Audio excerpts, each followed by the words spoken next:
get all 18 chapters. Well, we've got 2 more Sundays. We do. Yeah, I think it's through the August 6th, I think he said. August 6th is not next. No, August 3rd. Wait, It's the 6th?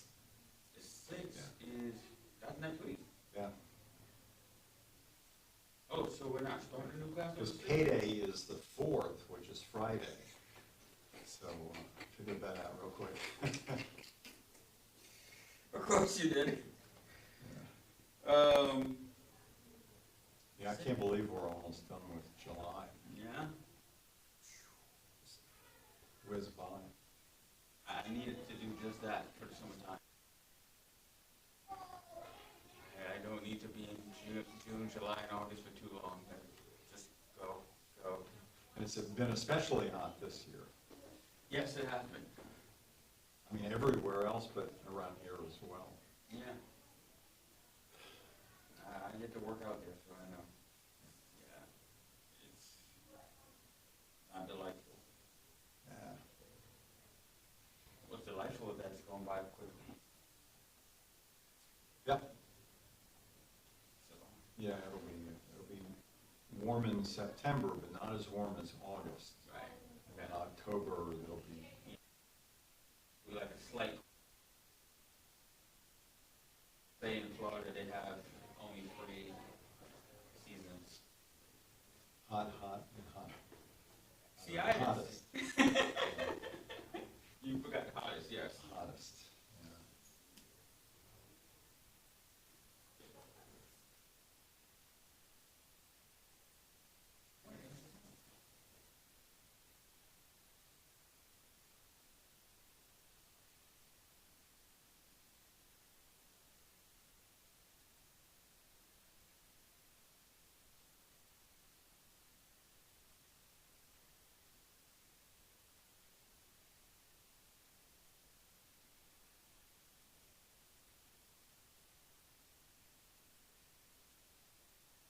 We like to do things a little bit different. Just take it easy.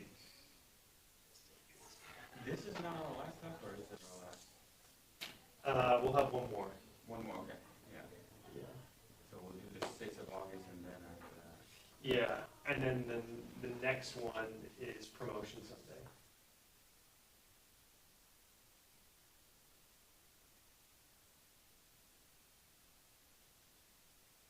Yeah.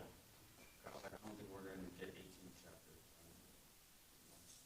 Yeah, I don't even know where they left off last time. We left off at 31, 31. and I was.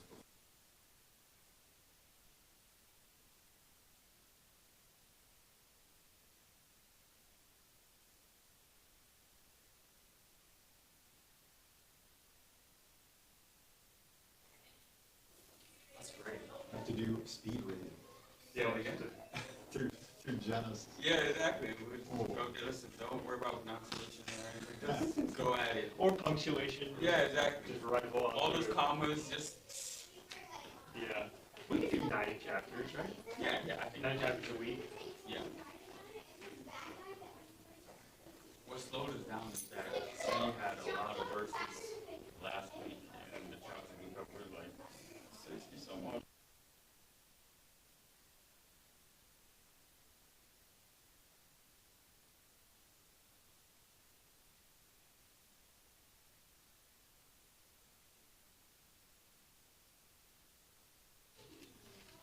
So you were in the 20s. Yeah, so we were at 31, that's 55 verses.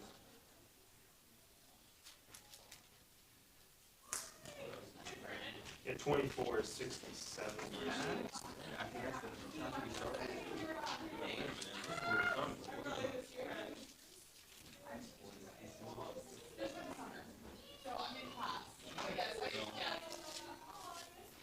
What's the shortest chapter in the Bible? Really? It's like 2 verses. verses. Yeah. But then 2 chapters later, you meet you. 119. Yeah. And that's gonna be the longest chapter in the Bible. Yeah. And then like, if you're not talking about Psalms, then maybe it'd be like 2 John. Yeah.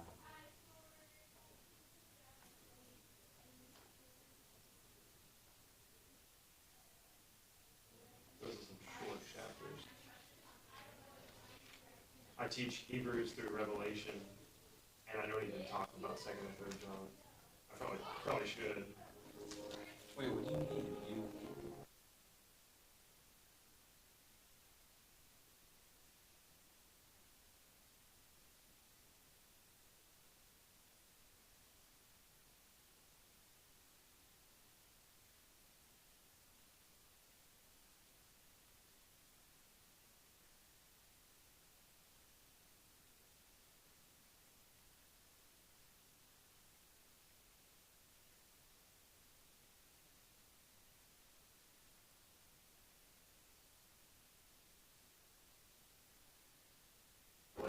Like you better. Yeah, you, it's the only reason why we signed up for the class, just so, you know. So what happens is that the first part gets extended.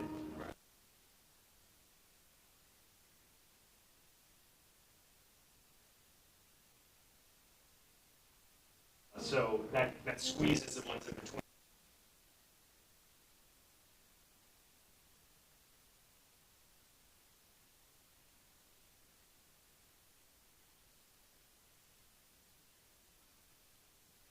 But that's 3 hours you do per lecture?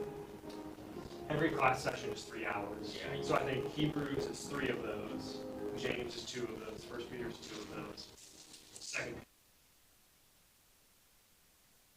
29 hours or something like that, you know, in a normal class. Yeah, you can clear what they say, like, well, yeah, so, give you program. That's about it. That's about it.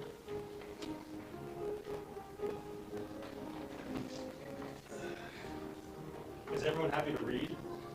Sure. Yeah.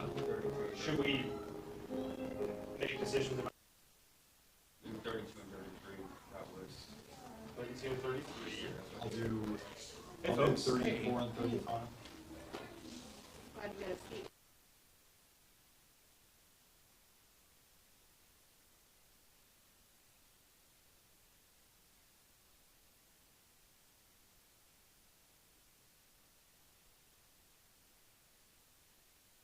If you'd rather pass that on to me. It's the defiling of Dinah. Yeah, go ahead. I'll take, it's the most brutal. I'll take 34, 35, and then 36 are descendants of Esau, so tons of names. I'm happy to take that. Okay. So if you want to pick up with 37, Okay. 37 and 38. yeah, 37 is Joseph's dreams. Although 38 is Judah and Tamar, which is, This is a great book. there's some, there's some Yeah. content. yeah. And what do we need to get to? To get 9 verses? We need to read 40, right? 40, yeah, we need to read 40, right? So you'll get 36 and 37. No, I'll do up through 36. And then would you be happy with 37 and 38? Yep. Okay.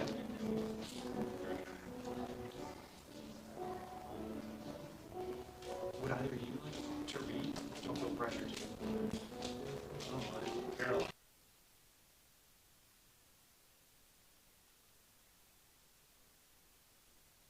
Caroline. You're welcome to read.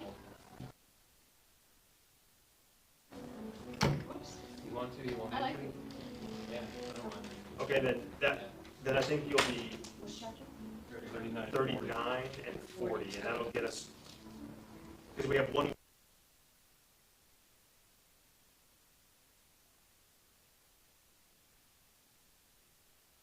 You want to start us off?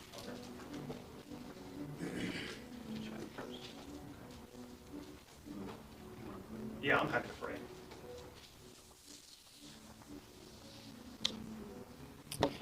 Okay, let's pray. We thank you, Heavenly Father, for this Lord's Day and for the gathering of your people. We thank you for life and breath and for breathed out. We hear and we pray that your word would do a work in our hearts by the power of the Holy Spirit, and that this setting, that we would see it afresh and anew this morning, and that we would come away with a sense of your greatness and your sovereignty, but also your goodness and your covenant love to your people. We pray, Lord, that you would help us to do this morning for the sake of Jesus Christ, and for his name, and for your glory. Amen.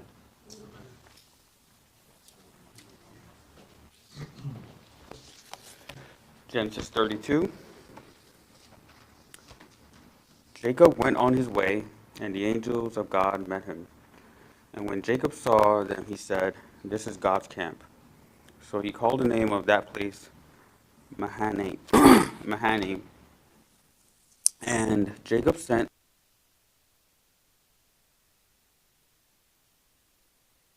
the country of Edom, instructing them, "Thus you shall say to my lord Esau, Thus says your servant Jacob, I have sojourned with Laban and stayed until now. I have oxen, donkeys, flocks, male servants, and female servants. I have sent to tell my lord, in order that I may find favor in your sight." And the messengers returned to Jacob, saying, "We came to your brother Esau, and he is coming to meet you, and there are 400 men with him." Then Jacob was greatly afraid and distressed. He divided the people who were with him, and the flocks and herds and camels, into 2 camps, thinking, if Esau comes to the one camp and attacks it, then the camp that is left will escape. And Jacob said, "O God of my father Abraham, and God of my father Isaac, O Lord, who said to me, Return to your country and to your kindred, that I may do you good. I am not worthy of the least of all the deeds of steadfast love and all the faithfulness that you have shown to your servant. For with only my staff I crossed this Jordan, and now I have become 2 camps. Please deliver me from the hand of my brother, from the hand of Esau, for I fear him, that he may come and attack me, the mothers with the children." But you said,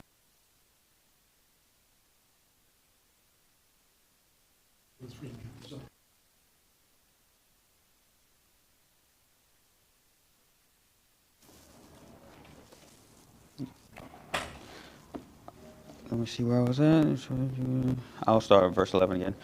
"Please deliver me from the hand of my brother, from the hand of Esau, for I fear him, that he may come and attack me, the mothers with the children.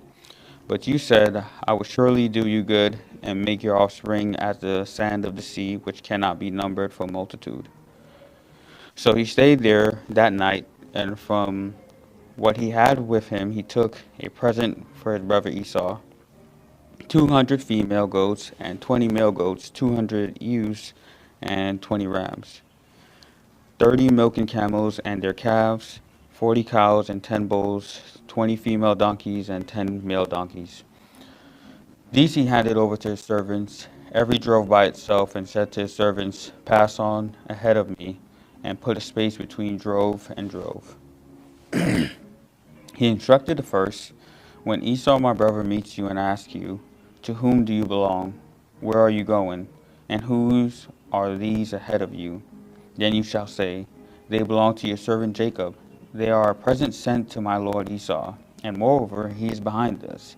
He likewise instructed the second and the third, and all who droves.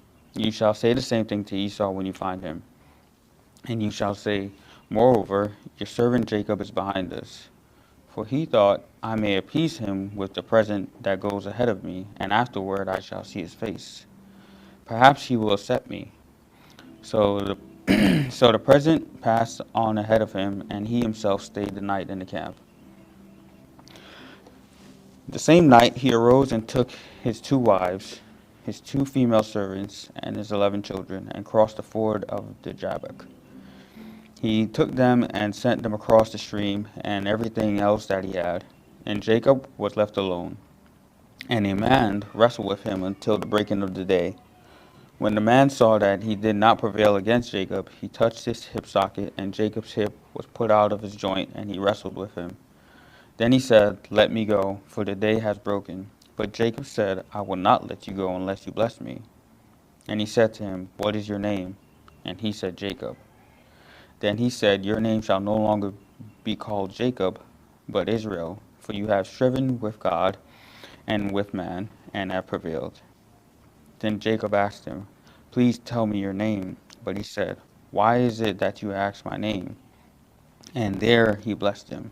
So Jacob called the name of the place Peniel, saying, For I have seen God face to face, and yet my life has been delivered. The sun rose upon him as he passed Penuel, limping because of his hip. Therefore to this day the people of Israel do not eat the sinew of the thigh, that is, the hip socket, because he touched the socket of Jacob's hip on the sinew of the thigh. Chapter 33. And Jacob lifted up his eye and looked, and behold, Esau was coming, and 400 men with him. So he divided the children among Leah and Rachel and the 2 female servants. And he put the servants with their children in front, then Leah with her children, and Rachel and Joseph last of all. He himself went on before them, bowing himself to the ground 7 times until he came near to his brother. But Esau ran to meet him and embraced him and fell on his neck and kissed him, and they wept. And when Esau lifted up his eyes and saw the woman and children, he said, Who are these with you? Jacob said, The children with whom God has graciously given to your servant. Then the servants drew near, they and their children, and bowed down. Leah likewise and her children drew near and bowed down. And last Joseph and Rachel drew near, and they bowed down. Esau said, What do you mean by all this company that I met? Jacob answered, To find favor in the sight of my Lord. But Esau said, I have enough, my brother. Keep what you have for yourself. Jacob said, No, please, if I have found sight, then accept my present from my hand. For I have seen your face, which is like seeing the face of God, and you have accepted me. Please accept my blessing that is brought to you, because God has dealt graciously with me, and because I have enough. Thus he urged him, and he took it. Then Esau said, Let us journey on our way, and I will go ahead of you. But Jacob said to him, My Lord knows that the children are frail, and that the nursing flocks and herds are a care to me. If they are driven hard for one day, all the flocks will die. Let my Lord pass on ahead of his servant, and I will lead on slowly, at the pace of the livestock that are ahead of me, and at the pace of the children, until I come to my Lord and sire. So Esau said, Let me leave with you some of the people who are with me. But he said, What need is there? Let me find favor in the sight of my Lord. So Esau returned that day on his way to Sire.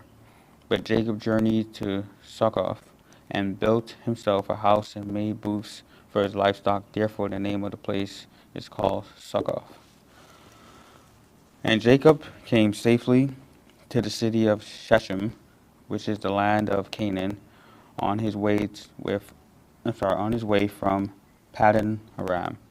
And he camped before the city, and from the sons of Hamor, Shechem's father, he brought for 100 money the piece of land of which he had pitched his tent. There he erected an altar and called it El Elohe Israel.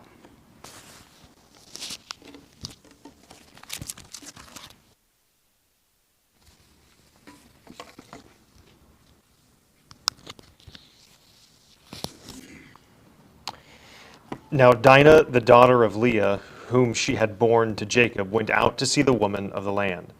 And when Shechem the son of Hamor the Hivite, the prince of the land, saw her, he seized her and lay with her and humiliated her. His soul was drawn to Dinah, the daughter of Jacob. He loved the young woman and spoke tenderly to her. So Shechem spoke to his father Hamor, saying, Give me this girl for my wife. Now Jacob heard that he had defiled his daughter Dinah. But his sons were with his livestock in the field, so Jacob held his peace until they came. And Hamor, the father of Shechem, went out to Jacob to speak with him. The sons of Jacob had come in from the field as soon as they heard of it, and the men were indignant and very angry because he had done an outrageous thing in Israel by lying to his daughter, for such a thing must not be done.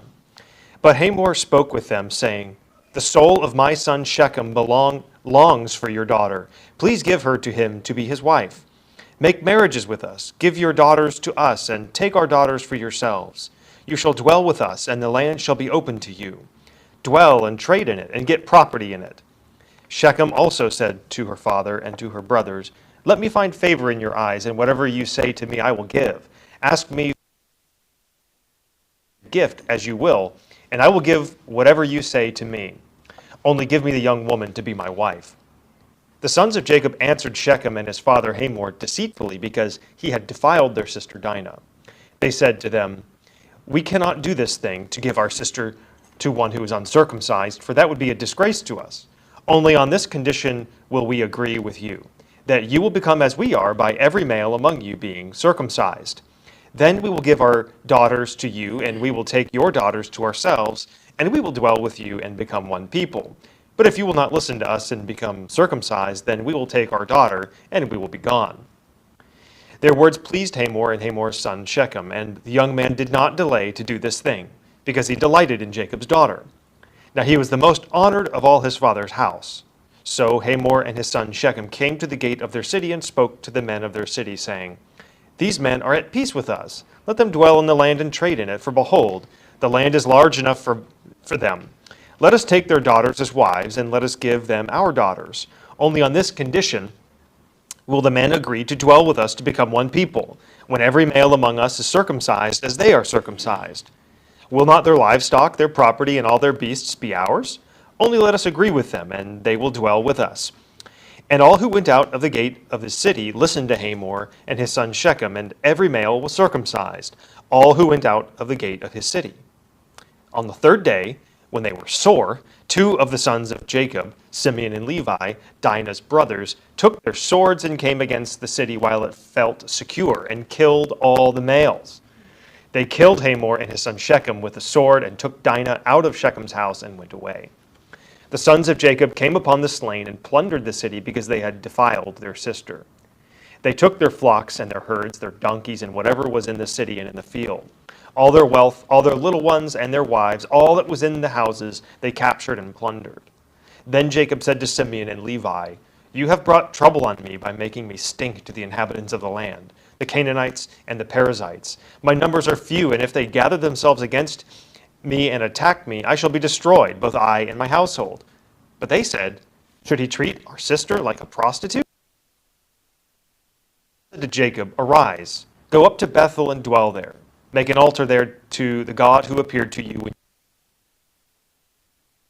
said to him, all who were with him, Put away the foreign gods that are among you, and purify yourselves and change your garments. Then let us arise and make there an altar to the God who answered the day of my distress, and who has been with me wherever I have gone. So they gave to Jacob all the foreign gods that they had, and the rings that were in their ears, to the terebinth tree that was near Shechem. And as they journeyed, a terror from God fell upon the cities that were around them, so that they did not pursue the sons of Jacob. And Jacob came to Luz, that is Bethel, which is in the land of Canaan, he and all the people who were with him. And there he built an altar and called it El Bethel, because their God had revealed himself to him when he fled from his brother. And Deborah, Rebekah's nurse, died, and she was buried under an oak below Bethel. So he called its name Allon Bakuth. God appeared to Jacob again, and when he came from Paddan Aram, and blessed him. And God said to him, Your name is Jacob. No longer shall your name be called Jacob, but Israel shall be your name. So he called his name Israel. And God said to him, I am God Almighty. Multiply. A nation and a company of nations shall come from you, and kings shall come from your own body. The land that I gave to Abraham and Isaac I will give to you, and I will give the land to your offspring after you. Then God went up from him in the place where he had spoken with him.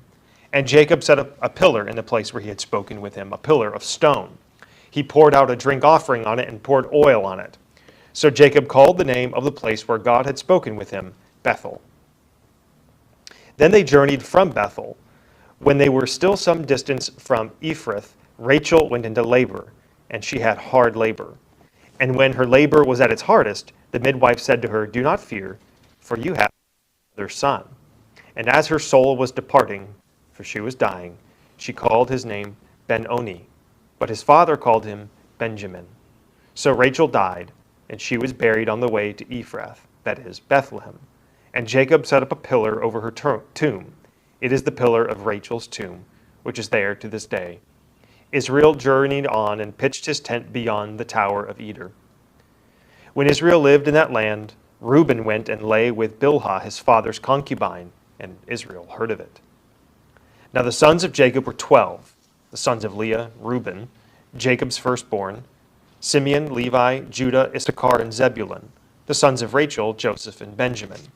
The sons of Bilhah, Rachel's servant, Dan and Naphtali. The sons of Zilpah, Leah's servant, Gad and Asher. These were the sons of Jacob who were born to him in Paddan Aram.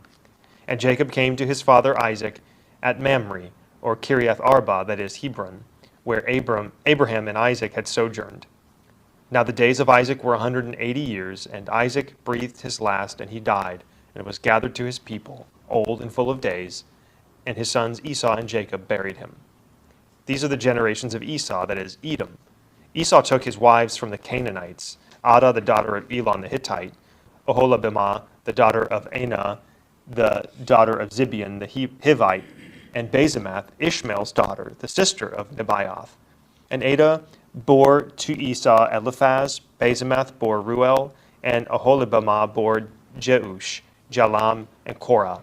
These are the sons of Esau who were born to him in the land of Canaan.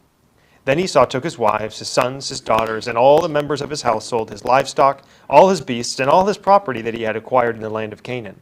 He went into a land away from his brother Jacob, for their possessions were too great for them to dwell together. The land of their sojournings could not support them because of their livestock. So Esau settled in the hill country of Seir. Esau is Edom. These are the generations of Esau, the father of the Edomites, in the hill country of Seir. These are the names of Esau's sons: Eliphaz the son of Adah, the wife of Esau; Ruel the son of Basemath, the wife of Esau. The sons of Eliphaz were Teman, Omar, Zepho, Gatam, and Kenaz. Timnah was a concubine of Eliphaz, Esau's son. She bore Amalek to Eliphaz. These are the sons of Adah, Esau's wife. These are the sons of Ruel: Nahath, Zerah, Shammah, and Mizah. These are the sons of Basemath, Esau's wife. These are the sons of Oholibamah, the daughter of Anah, the daughter of Zibeon, Esau's wife. She bore to Esau Jeush, Jalam, and Korah. These are the chiefs of the sons of Esau, the sons of Eliphaz, the firstborn of Esau. The chiefs Teman, Omar, Zepho, and Kenaz, Korah, Gatam, and Amalek. These are the chiefs of Eliphaz in the land of Edom. These are the sons of Adah. These are the sons of Ruel, Esau's son. The chiefs Nahath, Zerah, Shammah, and Mizah.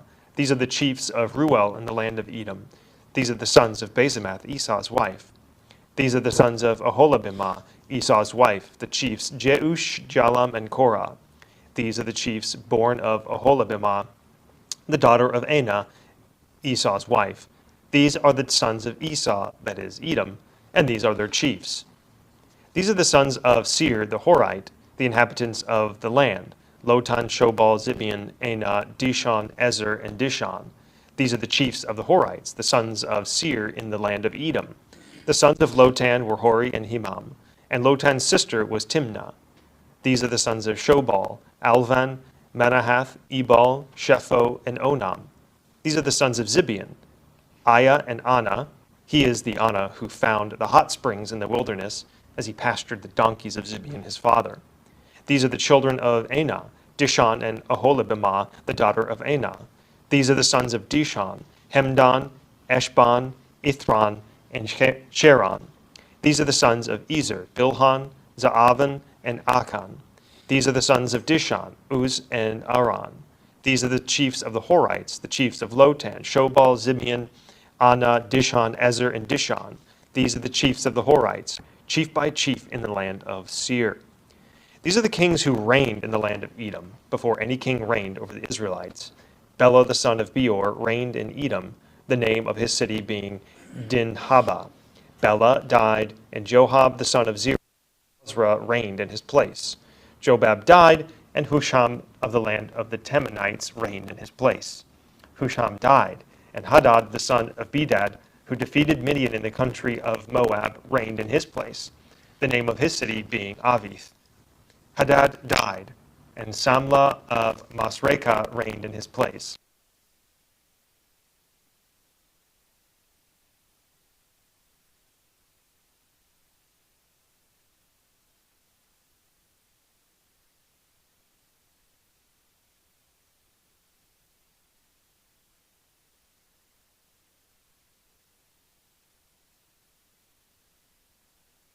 Of Mezahab. These are the names of the chiefs of Esau according to their clans and their dwelling places by their names. The chiefs Timnah, Alva, Jetheth, Aholibamah, Elah, Pinon, Kenaz, Timan, Mibzar, Magdiel, and Iram.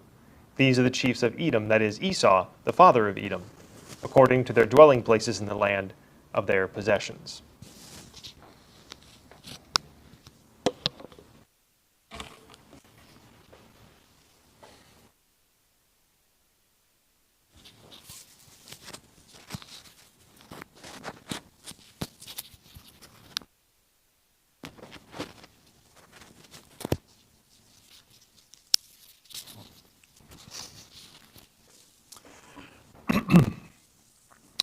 Jacob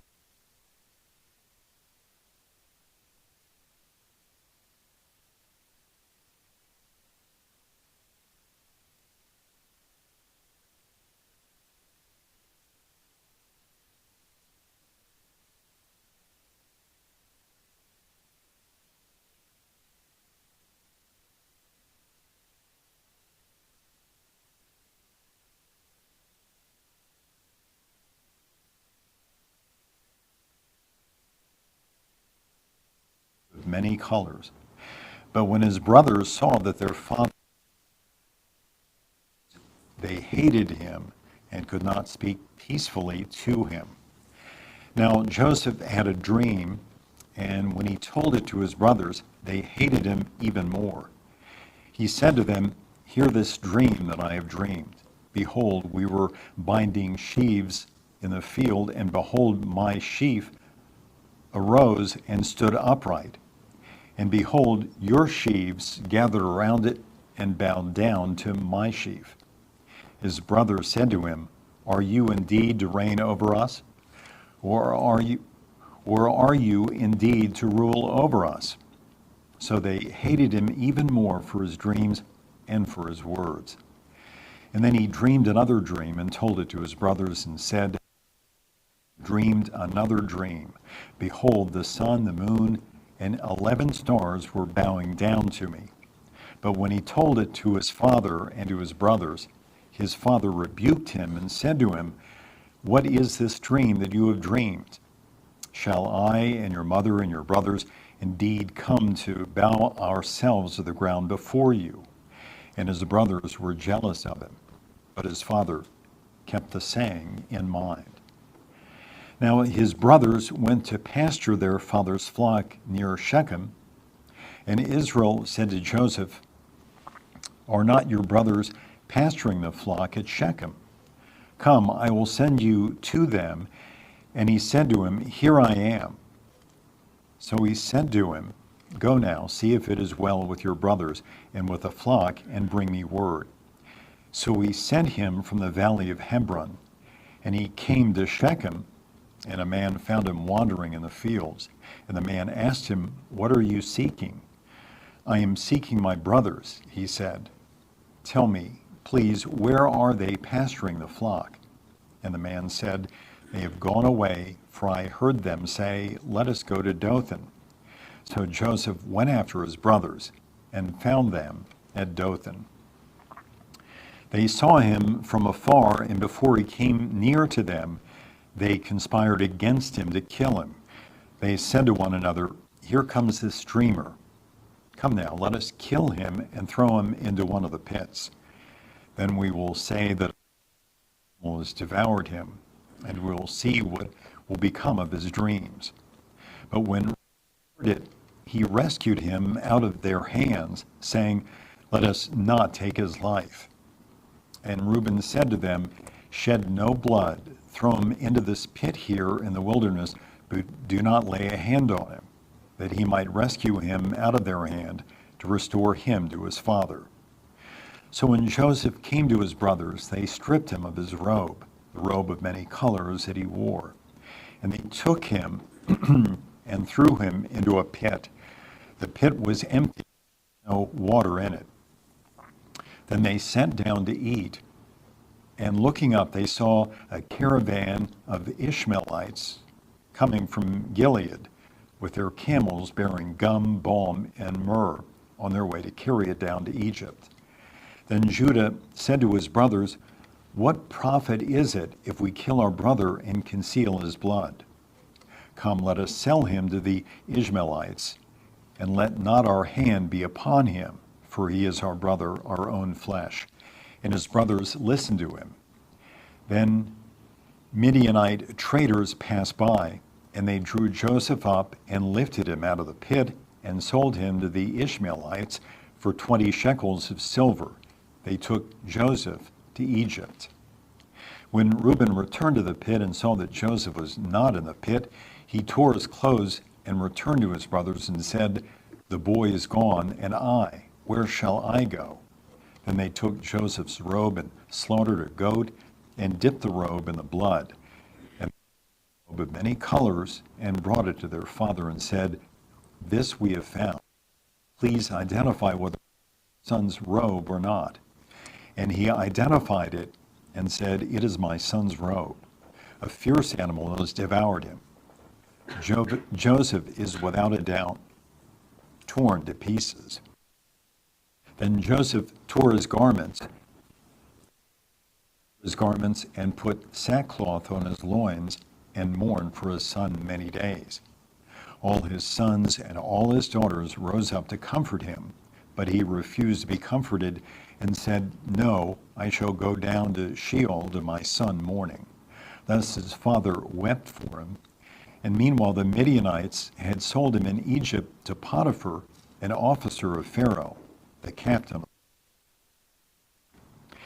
It happened at that time that Judah went down from his brothers and turned aside to a certain Adullamite, whose name was Hira.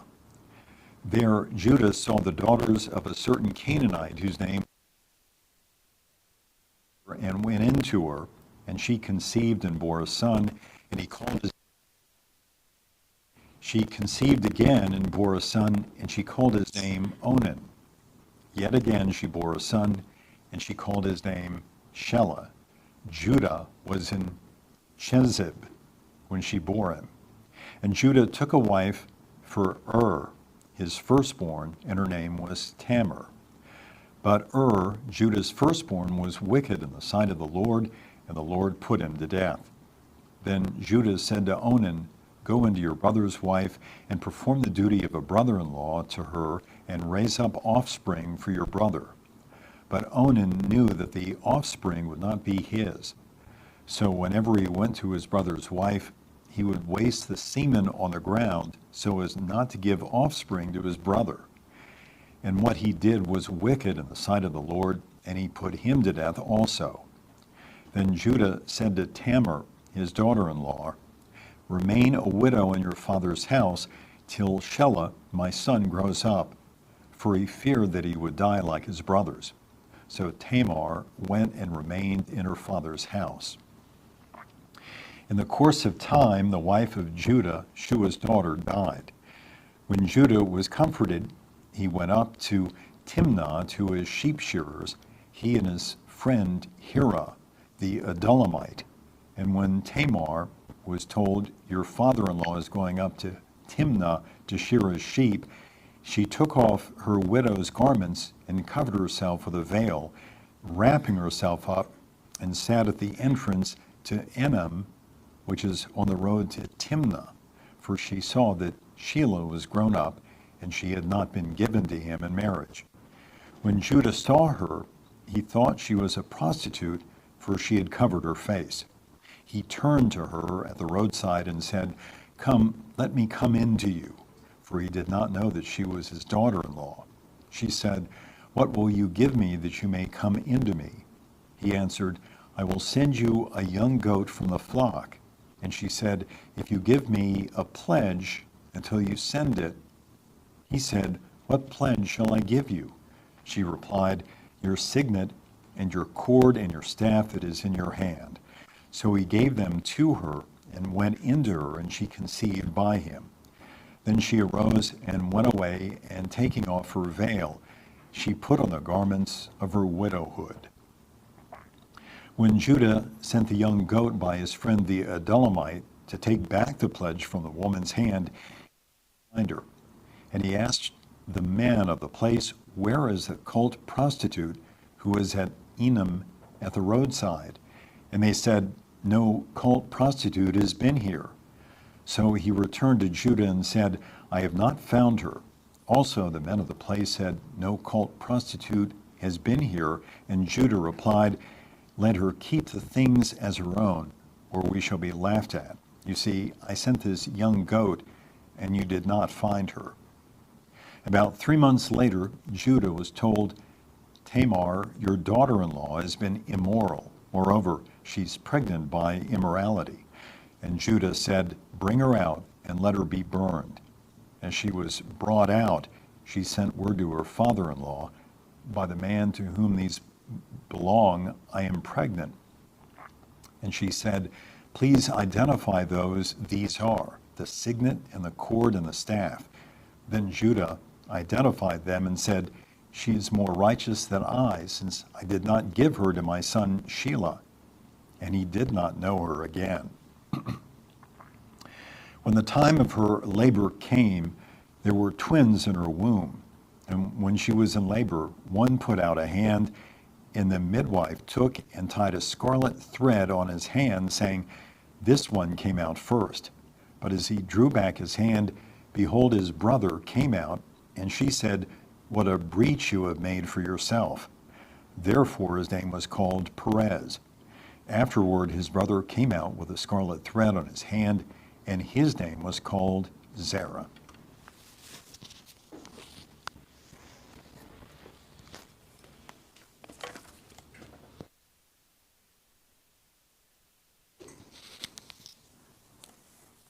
And Joseph was brought down to Egypt, and Potiphar, an officer of Pharaoh, captain of the guard, an Egyptian, bought him of the hands of the Ishmaelites, which had brought him down thither.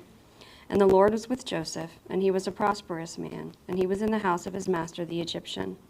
And his master saw that the Lord was with him, and that the Lord made all that he did to prosper in his hand. And Joseph found grace in his sight, and he served him, and he made him overseer of his house and all that he had put into his hand. And it came to pass from the time that he had made him overseer in his house and over all that he had, that the Lord blessed the Egyptian's house for Joseph's sake. And the blessing of the Lord was upon all that he had in the house and in the field.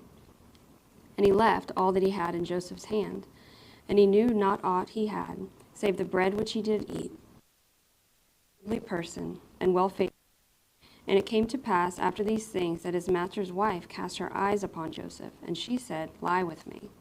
But he refused, and said unto his master's wife, "Behold, my master wotteth not what is in me in the house, and he hath committed all that he had to my hand.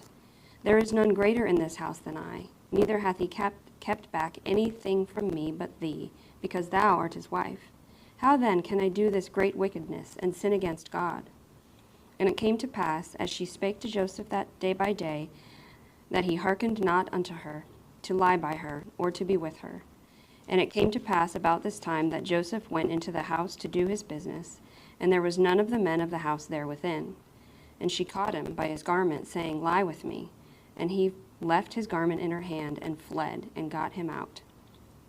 And it came to pass, when she saw that he had left his garment in her hand, and was fled forth, that she called unto the men of her house, and spake unto them, saying, "See, he hath brought in a Hebrew unto us to mock us. He came in unto me to lie with me, and I cried with a loud voice. And it came to pass, when he heard that I lifted up my voice and cried, that he left his garment with me, and fled, and got him out. And she laid up his garment by her, until his Lord came home. And she spake unto him according to these words, saying, The Hebrew servant, which thou hast brought unto us, came in unto me to mock me. And it came to pass, as I lifted up my voice and cried, that he left his garment with me, and fled out. And it came to pass, when his master heard the words of his wife, which she spake unto him, saying, After this manner did thy servant to me, that his wrath was kindled. And Joseph's master took him and put him into the prison, a place where the king's prisoners were bound, and he was there in the prison. But the Lord was with Joseph, and showed him mercy, and gave him favor in the sight of the keeper of the prison. And the keeper of the prison committed to Joseph's hand all the prisoners that were in the prison, and whatsoever they did there, he was made the doer of it. The keeper of the prison looked not to anything that was with him, and that which he did, the Lord made it to prosper. And it came to pass after these things that the butler of the king of Egypt and his baker had offended their lord the king of Egypt. And Pharaoh was wroth against the officers, against the chief of the butlers, and against the chief of the bakers.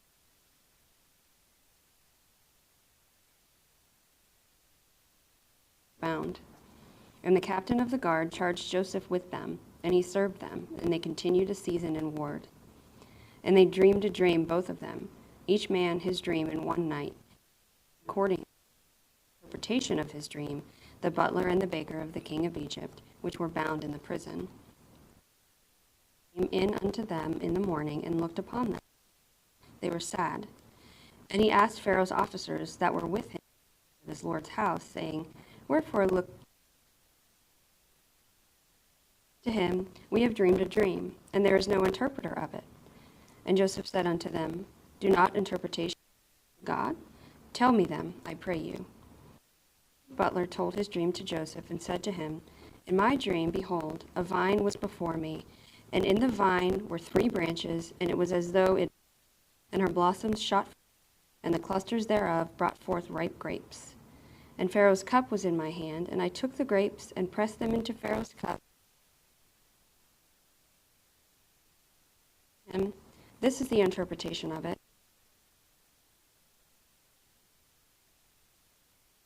Thine head, and restore thee unto thy place, and thou shalt deliver Pharaoh's cup into his hand, after the former manner when thou wast his butler.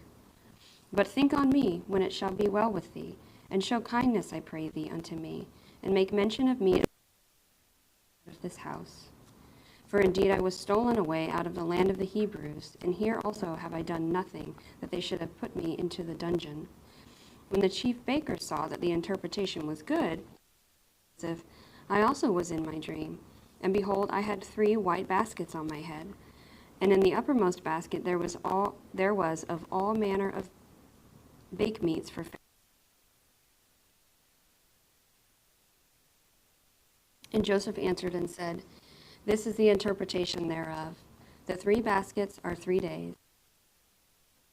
Pharaoh lift up thy head from off thee, and shall hang thee, and the birds shall eat thy flesh from off thee. And it came to pass the 3rd day, which was Pharaoh's, and he lifted up the head of the chief butler and of the chief baker among his servants. And he restored the chief butler unto his butlership again, and he gave the cup into Pharaoh's hand. But he hanged the chief baker, as Joseph had interpreted to them. The chief butler remembered Joseph, but forgot him.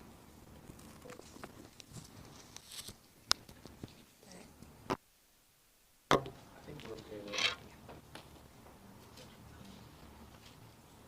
Did we say we could do 40? Yeah, we should go. That was King James? Mm-hmm. That sounded great. I like the baked beans.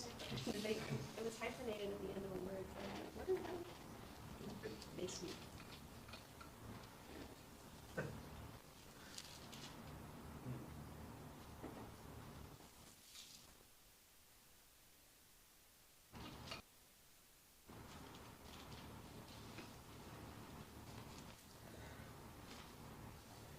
Any thoughts anyone has?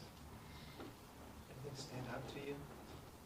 Reading that passage?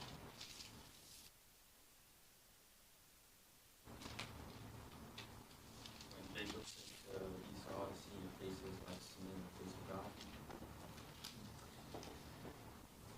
Yeah, Yeah. it's like after Esau ran to him and fell on him like the prodigal son.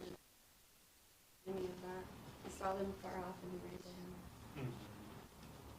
And it was just after he wrestled with the guy, and he said, I've seen the face of God. Right.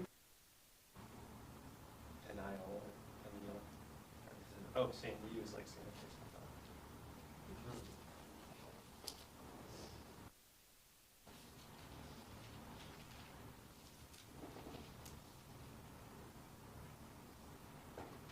So, here's a question. Dinah is violated, creating repercussions, and Judah goes and gets a prostitute. Like, they're all upset about women being defiled, and then what is the whole prostitution thing? Samuel, Yeah. So, double standard? definitely a double standard. Yeah. Yeah, because he's upset. Shall they treat our daughter, or our sister, like a prostitute? Mhm. And it's no big deal for him. I mean, I suppose the difference is that what we're seeing with the family is that there's an intense focus on maintaining, let's say, the integrity of the family. Mhm. That it doesn't get defiled in terms of assimilated to the culture. It remains a sojourner people that God blesses amidst Canaanite people. And so what they're concerned about appears to be maintaining, let's say, the family unit without creating attachments to other neighbors, because that's how you basically assimilate